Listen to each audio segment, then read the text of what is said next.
विशाल, बहुत बड़े होते हैं, हर शेप साइज के मिलते हैं। पेड़ कितना भी बड़ा हो, कितना भी बड़ा हो जाए, कहां से बनता है? एक छोटे से बीज से, सीड्स। करेक्ट। घर में सीड्स होते हैं ना हमारे, हम ऐसे मुट्ठी में उठा के ऐसे कभी कभी कुछ गिर जाते, कुछ मुट्ठी में उठा लेते, कुछ पक जाते हैं। हर वो सीड जो गिरा है, जो पका है, जो बोया गया है या जो बाहर है, हर एक बीज में एक बहुत बड़े पेड़ बनने की क्षमता है। करेक्ट। लेकिन क्या वो बीज वो पेड़ बनेगा या नहीं? अनलकीली बहुत सारे बीजों की किस्मत उनके हाथों में नहीं होती, कुछ कुछ की होती है। मैं बहुत बार देखा कि कभी कभी बंजर में भी एक पेड़ उग गया होता है, भले उसको कुछ भी नहीं मिला, शायद उसको जो चीजें चाहिए थी एक पेड़ को बड़ा बनने में, लाइट्स चाहिए, सनलाइट चाहिए, ग्रीन हाउस चाहिए, सब चाहिए, उसको नहीं मिला तो भी वो पेड़ बन गया। तो उसने अपनी किस्मत बना दी, जो पैदा जिसके लिए वो बीज था उसने अपनी किस्मत कर ली। मेरा ऐसा मानना है कि ठीक जैसे हर एक बीज में एक बहुत बड़े पेड़ बनने की क्षमता है, ठीक उसी तरह हर एक व्यक्ति में कामयाब होने की क्षमता है। कामयाबी का मतलब क्या, वो सबका अपना अपना। मैं वो नहीं डिफाइन करूंगी यहाँ पे कि कामयाबी ये होती है क्या वो होती है, नहीं। किसी के लिए कामयाबी है बहुत पैसा कमाना, किसी के लिए कामयाबी एक बहुत अच्छा परिवार होना, किसी की कामयाबी कि मेरे बच्चे को मैं ये बना दूं, किसी की कामयाबी है कि मेरी शादी अच्छी हो जाए, मेरे बच्चों की शादी अच्छी हो जाए। मतलब कामयाबी का डेफिनेशन तो सबके लिए अपना बहुत पर्सनल होता है। ठीक है, किसी को पैसा कमाना है ताकि वो सारी चीजें पूरी कर सके, पर पैसा कमाया वो चीजें पूरी नहीं हुई तो क्या कामयाबी? और पैसा नहीं भी कमाया और वो चीजें पूरी हो गई तो खुश हो ही जाते हैं। तो I am not going to explain कि कामयाबी क्या होती है, वो तो आपका डेफिनेशन आपका खुद का है। और अगर अभी तक आपके पास आपकी कामयाबी का डेफिनेशन नहीं है तो यहाँ, बिकॉज अगर आपको पता ही नहीं है कि मुझे मेरी गाड़ी कहाँ ले जानी है तो आप ऐसे ही चले जा रहे हो, मेहनत किए जा रहे हो, पेट्रोल वेस्ट कर रहे हो, पोल्यूशन बढ़ा रहे हो, जाना कहीं नहीं है। सो इट्स वेरी इंपॉर्टेंट कि आपको पता होना चाहिए कि मेरे लिए कामयाबी का मतलब क्या है। शायद आपको नहीं पता आपको 20 साल के बाद क्या करना, कोई बात नहीं, लेकिन 10 साल क्या करना है, 5 साल क्या करना है, 2 महीने बाद क्या करना है, वो तो पता होना चाहिए। जैसे मैं वापस उसी बात पे आती हूँ, हर एक व्यक्ति में कामयाब होने की क्षमता है। कोई भी व्यक्ति नाकामयाब होने के लिए पैदा नहीं हुआ है। मतलब ऐसा कोई नहीं ये पैदा हुआ इसको नाकामयाब होना, नहीं, ऐसा कोई नहीं है।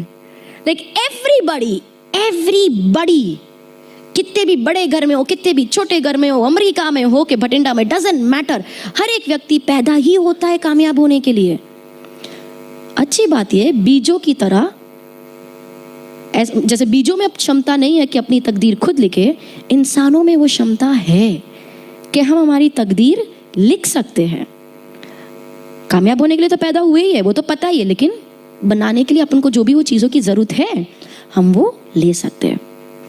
मेरा आज का सेशन थोड़ा उन चीज़ों पे फोकस है कि किस तरह से हम अपने आप को ट्रेन करें कामयाब होने के लिए। करेक्शन, किस तरह से हम अपने माइंड को ट्रेन करें वो पाने के लिए जो हम पाना चाहते हैं। मेरा आज का सेशन है माइंड ट्रेनिंग पे, पर्सनल डेवलपमेंट में। पर्सनालिटी डेवलपमेंट नहीं, पर्सनालिटी आपकी खुद की अपनी है। पर्सनल डेवलपमेंट, आप जो हो, इसके अंदर बहुत सारी चीज़ें थी, habits, nature, attitude, character, confidence, सब कुछ। हम थोड़ा उस पर बात करेंगे।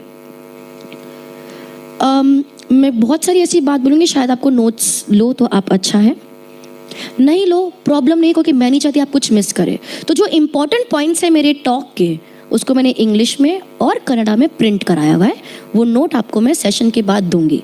तो आपको पूरे सेशन में ये सोचने की ज़रूरत नहीं, अरे यार मैं ये पॉइंट लिख लूँ, आपको वो पॉइंट्स मिल जाएंगे। नाउ लेट्स पॉइंटर का है,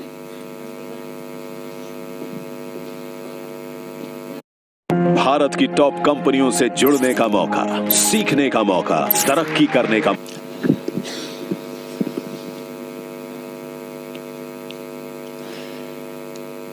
जो भी हर व्यक्ति में पॉजिटिव और नेगेटिव्स होते हैं, आप में बहुत सारे पॉजिटिव्स हैं, लेकिन मैं अभी उस पर फोकस नहीं करने वाली, क्योंकि वो तो है ना। हम थोड़ा सा फोकस करेंगे उन चीजों पे जिस पे हमें वर्क करना है।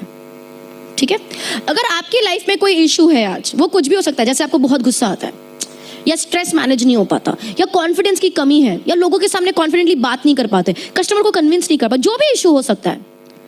अगर आपकी लाइफ में आज कोई भी इशू है, पर्सनल हो, प्रोफेशनल हो, इमोशनल हो, स्पिरिचुअल हो, डजंट मैटर, ये इशू आप में तब नहीं थे जब आप पैदा हुए थे, ये इशू आप में तब नहीं थे जब आप 4 साल के थे, ये इशू आप में तब नहीं थे जब आप 10 साल के थे, शायद ये इशू 4 साल पहले भी नहीं होंगे, या उस इंटेंसिटी पे नहीं होंगे जो आज है। हर दिन वही प्रॉब्लम की इंटेंसिटी बढ़ रही है, कुछ बदल नहीं रहा है, लेकिन इंटेंसिटी ऑफ द प्रॉब्लम बढ़ रही है। तो हम पहले समझेंगे कि हम आज जो है वो हम कैसे बने, और फिर हम समझेंगे कि हम जो बनना चाहते हैं वो हम कैसे बनेंगे। ठीक है, where is the laptop? Okay, cycle of conditioning. Conditioning का मतलब है ट्रेनिंग, किसी को हम कंडीशन करते हैं। आज हम सब कंडीशन हो गए, ट्रेन हो गए कि अगर ये चीज़ होती है तो हमें ऐसा ही रिएक्ट करना है। हमको वो ट्रेनिंग मिल चुकी है, वो कंडीशनिंग हो गई है हमने हालातों से, सिचुएशन से, सर्कमस्टेंसेस से, अपब्रिंगिंग से, माता पिता से, माहौल से, जो भी हुआ हो, लेकिन हमारा नेचर अब वैसा बन गया है जैसा आज है। तो ये लाइट बंद कर दो, बिकॉज मुझे पीपीटी पे फोकस चाहिए। हाँ, तो सबसे पहली चीज जो शुरू हुई थी वो है स्पीच, हमारी भाषा।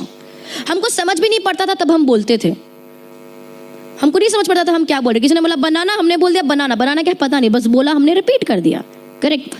यहाँ पर जब मैं स्पीच बोल रही हूँ, I include all kinds of speeches in that. मेरी स्पीच मतलब आप खुद जो बोल रहे हो, सामने वाला आपको जो बोल रहा है, आप टीवी पे जो सुन रहे हो, हर एक तरह की भाषा इस स्पीच पे इंक्लूडेड है। अब जो भी हम बोलते हैं, हमारे विचार उस चीज से प्रभावित होते हैं। करेक्ट। यानी कि अभी मैं कुछ बोल रही हूँ और मैं उम्मीद रख रही हूँ कि आपके विचार उससे प्रभावित हो रहे हैं। अगर मैं अभी सलमान खान के बारे में बात करने लग जाऊं कि शादी क्यों नहीं हो रही, क्यों नहीं करता, सबके दिमाग में अब सलमान खान है। यानी जो भी मैं बोल रही हूँ आपके विचार अभी उस पर चल रहे हैं, क्योंकि आप मुझे सुन रहे हो। ऐसा ही नहीं, जब मैं आपको बोलती हूँ मेरे मन में भी वही चीज आती है। तो स्पीच इन्फ्लुएंसेस थॉट्स, जो भी हम बोलते हैं हमारे विचार उस चीज से प्रभावित होते हैं।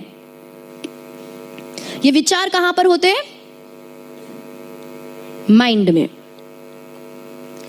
जो भी मैं बोलती हूं मेरे विचार उससे प्रभावित हो जाते हैं। ये विचार मेरे मन में आते हैं। मेरा मन कहां पर है? Where is my mind?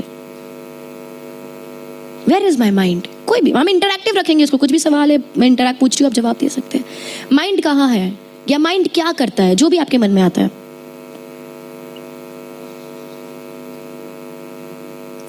Brain, perfect. Mind orders the brain. ठीक है, अब ये माइंड और ब्रेन का थोड़ा और क्लैरिफिकेशन मैं इसको समझाने के बाद आपको दूंगी। ब्रेन क्या करता है? हमने सेकंड स्टैंडर्ड में पढ़ा है। ब्रेन क्या करता है? Orders the body. Very very basic science. Brain orders the body and this body is you. हम, ये क्या है? ये सुहानी का शरीर है। ठीक है, वो दिलीप जी का शरीर है। We identify ourselves through our bodies. हमारी पहचान अभी हमारा शरीर है। तो इस